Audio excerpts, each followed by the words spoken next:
قدرمنو سلامونه او مینه دغه ژوند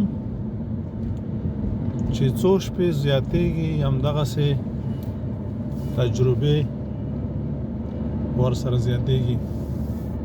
زه په خپله په دې اند یم، په دې فکر یم چې دا څومره په انسان باندې پیښې او واقعاګانې راځي، ستونزو سره مخ کېږي یا د خوشحالۍ پیښې راځي، دا باید د دې کشرانو سره او د دې ټولنې سره شریک کړو. اوس خدای پاک دې امت ته نه نبي را لېږي نه کوم پیغمبر را لېږي، همدغه موږ او تاسې یو، همدغه سپین ږیري چې د عمر په تېرېږي او د تجربو کې ښه او بد ګوري، باید د دې خپلو کشرانو سره شریکې کا.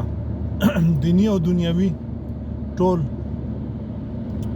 د بریا او د ناکامۍ او د پیښې چې څومره دي دا باید یو د بل سره شریکې کا. دا ګټې لري او دا یو په بل باندې حق هم دی. دا زموږ او ستاسو فرض دی چې باید سره شریکې کړو. بخښنه غواړم. یو دغه ورونه ورورولي ډېره یو خوږه خپلوي ده. ورور د یو مور او پلار اولاد.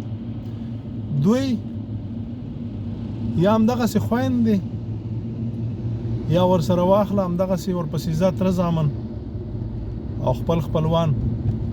دا چې خو مخصوصي ورونه چې د خپلو سره، یعنی ورور چې د ورور سره کومه مرسته کوي، ډېره اړینه ده، ډېره ګټوره ده، ډېره فایده لري چې د بچو سره شریکه کړه. چې بچو ستاسو تره دغه مرسته کړې ده، چې هغه هر څومره چې هغه شي مهم نه دی چې پیسې او نور مهمات چې هر شي باید چې بیګۍ یا د ورځې چې ټول بچي سره ناستي سره شریک کاندي چې دغه ستاسو تره د تاسو سره مرسته کړې ده، تاسو ته ډالۍ را لېږلې ده، تاسو ته یو شی په دې باندې ګټې به یې څه چې مونږ لیدلي ګټې دای چې بیا هغه ورېرونه او هغه خورینه او هغه خپلوان یو د بل سره مینه پیدا کیږي.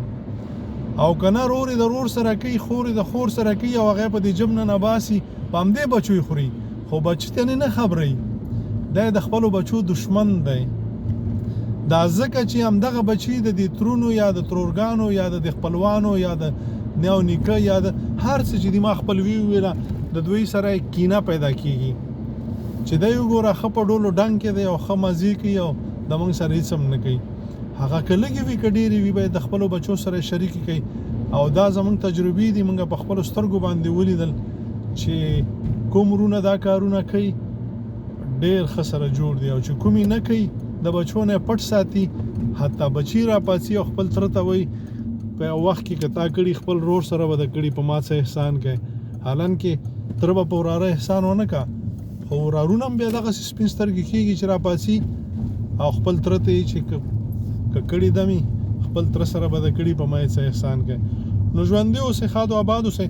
موږ دغه یو تجربه د تاسو سره شریکو ولې چې ستاسې په موږ باندې حق دی او زموږ هم په تاسې حق دی چې څه تجربې او څه پیښې د موږ سره شریکې کړئ. السلام علیکم ورحمت الله.